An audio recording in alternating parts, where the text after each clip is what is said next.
Am I the asshole for humiliating my wife in front of our kids? Look, I'm going to be straight with you. I'm sitting here 3 weeks later, still getting the silent treatment from my wife, and I genuinely don't know if I'm the bad guy here or if I finally just did what needed to be done. So this whole thing went down over New Year's. We drove to my in-laws' place, about 4 hours away. And before I get into what happened, you need to understand something about my wife, Sarah. I love this woman. We've been married 16 years. She's an amazing mom. She's smart. She's funny. I can't imagine my life without her. But there's this one thing. This one specific thing that has been slowly eating away at my sanity since we started dating. She's the worst car passenger I have ever experienced in my entire life. Now, before you think I'm some maniac driver, let me set the record straight. I'm 40 years old. I've been driving for 24 years. Never gotten a speeding ticket. Never been in an accident. Not even a parking lot fender bender. I don't tailgate, I don't road rage, I don't weave through traffic like I'm in a Fast and Furious movie. I'm boring. I'm safe. I'm the guy who actually uses his turn signal every single time. But Sarah? Every time I'm behind the wheel, she acts like we're in a demolition derby and I forgot to tell her. Get this, if a car half a mile ahead of us taps their brakes, just the tiniest flash of red, she gasps. Not a little oh under her breath. A full, sharp, loud gasp like someone just jumped out at her in a haunted house. Her hand flies up to the dashboard where she white-knuckles the oh shit handle above the door. Sometimes she'll yell out, watch out, or honey, say or just make this panicked noise in the back of her throat. And I'm sitting there thinking, yes, Sarah, I see the car. I'm literally operating this vehicle. I'm looking at the road. That is my one job right now. This has been going on for years. Actual years. Honestly, in the beginning, I kind of thought it was cute. We were newlyweds. Everything your partner does is adorable when you're in that honeymoon phase. I remember thinking, she just cares about us being safe. She's protective. Yeah, that wore off real quick. The first time it really became a problem, like a real issue I couldn't ignore, was probably 8 years ago. We were doing this same drive to her parents' house, and we hit traffic going through the city. Nothing crazy, just your standard slowdown where everyone's brake lights start coming on in waves. You ease off the gas, you coast, you tap your brakes when you need to, you keep a safe distance. Basic driving. I'm doing everything right, and Sarah is having a full-blown panic attack next to me.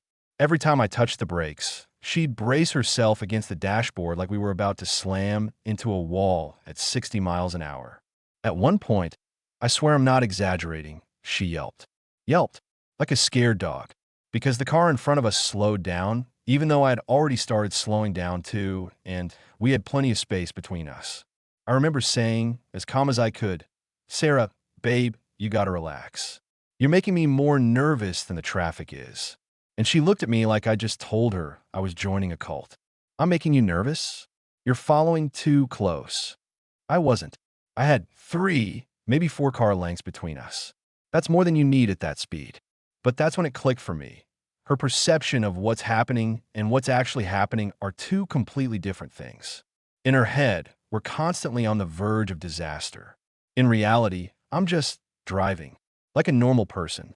So after that trip, I tried to talk to her about it. Sat her down at home, tried to be understanding, and I said, look, I know you get anxious in the car. I want you to feel safe. But when you gasp and grab things and yell, it actually makes it harder for me to concentrate. It's distracting, and that's more dangerous than anything I'm doing. She got so defensive, told me she can't help it, that she's nervous in traffic, and I should know that about her by now, that I should be more understanding of her anxiety. And okay, fine, I get it. Anxiety isn't rational. You can't just turn it off. I'm not trying to be insensitive here, but there's a difference between feeling anxious and projecting that anxiety onto everyone around you in a way that actually creates danger. I try to work with it, though. I started narrating everything I did while driving. I'm changing lanes now, Sarah. The car ahead is slowing down, so I'm going to slow down too. Like I was teaching a 16-year-old how to drive. It helped a tiny bit. She'd still react, just maybe a second later, which I guess was progress. Then came incident number 2. This was about 4 years ago, middle of winter. We were coming back from some family thing. Roads were snowy, everything was slick. I'm driving like you're supposed to in those conditions, going under the speed limit, taking turns slowly, leaving tons of space between me and other cars. Being hyper cautious. Sarah was acting like I was rally racing on a frozen lake. She kept telling me to slow down. I was already going 40 in a 55. She kept saying, "Be careful," every 30 seconds, like I was going to forget how to drive between reminders. And then, this is the part that really got me. A car in the oncoming lane hit a patch of ice and fishtailed a little.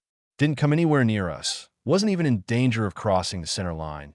Just a little wobble that the driver corrected immediately. Sarah screamed, full volume, right in my ear. I jerked the wheel. Not a lot, but enough that I felt my heart jump into my throat. We didn't swerve off the road or anything, but it scared the hell out of me because the scream made me react to something that wasn't actually a threat to us. I pulled over as soon as I could and I looked at her and said, "You almost caused an accident just now. You realize that? Your scream made me jerk the wheel when there was nothing to react to." She started crying, said I was making her feel bad for being scared, that she didn't mean to scream, it just came out. And then I felt like a complete asshole for making her cry. So I apologized and we dropped it. But here's the thing, it didn't stop. Every long drive after that, same pattern. Gasping, grabbing, running commentary on every single thing happening on the road. You're getting a little close. That truck looks like it's swerving. Watch out for that guy. Like I'm not already watching. Like I'm not already aware of every vehicle around us. Our son Jake, he's 14 now, even he started noticing. A few months back, he was in the back seat during a drive, and Sarah did her usual grab the dashboard move. And afterward, Jake goes, "Mom, Dad's literally just driving normal."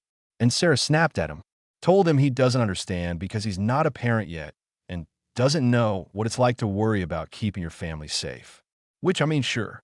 But also, Jake's right. I am driving normal. I'm doing exactly what everyone else on the road is doing. I'm following the rules. I'm being cautious. But in Sarah's head, I'm apparently one mistake away from killing us all. So fast forward to New Year's. We're getting ready to make the drive to her parents' house. I was already dreading it, honestly. The thought of 3.5 hours of gasping and grabbing and backseat driving made me want to just cancel the whole trip. We leave that morning, and from the second we get on the highway, Sarah's tense. I can see it in how she's sitting, how she's gripping her seatbelt, how her eyes are scanning every car around us like she's looking for threats. First gasp came maybe 15 minutes in. A car way ahead of us, and I mean way ahead, like half a mile, tapped their brakes. I wasn't even close enough to need to slow down yet. Sarah gasped anyway. Jesus, Sada. What? That car stopped. They didn't stop. They tapped their brakes, and we're nowhere near them. You were going kind of fast. I looked at the speedometer. 62 and a 65. I'm under the speed limit. She didn't say anything, just crossed her arms and stared out the window with this tight, annoyed look on her face. About 45 minutes in, we hit heavier traffic. Construction zone. Lanes merging, the usual mess. I'm being patient, waiting my turn, doing the zipper merge thing like you're supposed to. This guy in a pickup tries to cut in way too late. So I don't let him in because it's not his turn and it would mess up the whole flow of traffic. Sarah gasped so loud I thought we'd been hit. "Honey, what? What is it? That truck. You almost. Almost nothing." He was trying to cut, and I stayed in my lane. "That's it. You need to drive more defensively." I am driving defensively. That doesn't mean letting every jerk on the road do whatever they want. She went quiet after that, but I could feel the tension radiating off her. And honestly, I was pissed. Because every single time she gasps or yells, my body goes into panic mode. My shoulders tense up, my jaw clenches, my hands grip the wheel tighter. It's like Pavlov's dog at this point. I hear that gasp, and my whole nervous system freaks out. The breaking point came about 2 hours into the drive. We're going through the second metro area. Traffic's moving steadily. I'm in the middle lane, cruise control on, keeping pace with everyone around me. Completely normal. A car 2 lanes over, not even in our lane, nowhere near US, starts to merge toward the middle. Normal lane change, blinker on, plenty of space. Sarah's hand slammed onto the dashboard. "Watch out!" And I didn't even react to the other car because there was nothing to react to, but I did react to her yelling. I flinched. My foot hit the brake harder than I meant to. The car behind me had to brake suddenly, and I saw them swerve slightly in my rearview mirror. Something in me just broke. Sarah, stop. You need to stop. What? That car was coming into our lane. No, they were 2 lanes over. They weren't even close to us. And you yelling made me brake hard, and the car behind us almost hit us. Do you get that? Your anxiety is creating the exact dangerous situations you're afraid of. She went completely silent, stared straight ahead. I could see her blinking fast like she was trying not to cry, but I was too frustrated to care right then. We finished the drive in silence. The kids had headphones in. They learned a long time ago that when mom and dad have that tone in their voices, it's best to just stay out of it. When we got to her parents' house, everyone scattered. Sarah went to help her mom in the kitchen. I grabbed my brother-in-law, who I actually get along with pretty well, and told him the whole story. You know what he said? Dude, I don't know how you've dealt with that for 16 years. I would have lost my mind. That actually made me feel better. Like I wasn't crazy for being frustrated. The visit itself was fine. Normal holiday stuff. Sarah and I didn't talk about the drive. I figured we'd just move on. But then it was time to go home. We're packing up the car, getting the kids ready, and I'm literally dreading the drive back. The thought of another 3.5 hours of that made me want to just live in my in-laws' house forever, and I don't even like staying there that much. So as we're loading up, I made a decision. Sarah, you're sitting in the back. She looked at me like I'd spoken Martian. What? You're sitting in the back. Jake's sitting up front with me. Are you serious? Completely serious. I can't do another drive like that. You're too distracting. I get car sick in the back. You know that. Then take something. Take NyQuil. Take Benadryl. Take something that'll help you sleep. I'm not taking NyQuil in the middle of the day. And I can't take Dramamine. I'm allergic to it. Okay, then you drive us home. She stared at me. What? You drive. If you're that worried about my driving, then you drive us home. Problem solved. I don't want to drive in traffic for 4 hours. You know I hate driving in traffic. And I hate being distracted while I'm trying to keep our family safe. So either you sit in the back or you drive. Pick one. Her parents were standing in the doorway, watching this whole thing go down. Her mom had this pinched, disapproving look on her face. Her dad looked like he wanted to be anywhere else on the planet. Jake was already in the front seat messing with his phone, staying out of it. Our 11-year-old daughter, Emma, was standing there with her backpack looking confused and uncomfortable. Sarah's eyes got all watery. You're being a jerk. Maybe, but I'm a jerk who's trying to get us home in one piece. She stood there for another minute, and honestly, I didn't know what she was going to do. Then she yanked open the back door, climbed in next to Emma, and slammed it shut. The drive home was night and day. Traffic was lighter, which helped, but even beyond that, it was just peaceful. Jake sat up front listening to music on his headphones, occasionally showing me a funny TikTok when we were at a red light. When we did hit slowdowns, I could just drive. No gasping, no commentori, no hands flying to the dashboard. Just normal driving. Sarah didn't say a single word the entire drive. Not one. She stared out the window, arms crossed, looking wounded. Emma tried to talk to her a couple times and got like one-word answers. When we got home, the kids grabbed their stuff and went inside. Sarah got out of the car, walked right past me without even looking at me, and went straight to our bedroom. I gave her space, helped the kids unpack, started laundry, made some dinner. About an hour later, she came out. I felt sick the entire drive home. Just so you know, why didn't you say something? Because I didn't want to make a big deal out of anything. Isn't that what you wanted? For me to just shut up? That's not. You humiliated me. In front of our kids. In front of my parents. You made me sit in the back like I'm a child who got in trouble. Sarah, you were being distracting to the point where it was dangerous. I've told you this so many times. This isn't about humiliating you.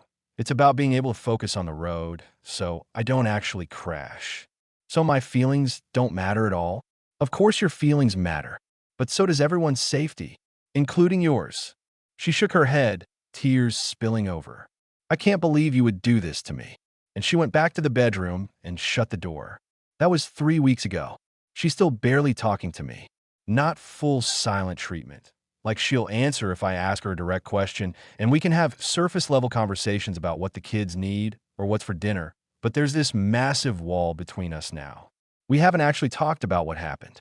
We haven't addressed her anxiety. We definitely haven't resolved anything.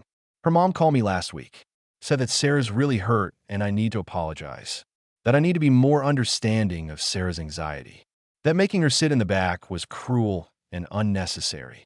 But here's what I keep coming back to. I've been understanding. For 16 years. I've been patient. I've tried talking to her about it gently. I've tried being firm about it. I've tried every approach I can think of. I've tried to accommodate her anxiety while also trying to keep us safe. And nothing has changed. She hasn't tried therapy, hasn't tried any coping techniques, hasn't tried anything except just expecting me to deal with it forever. And I'm tired. I'm so tired.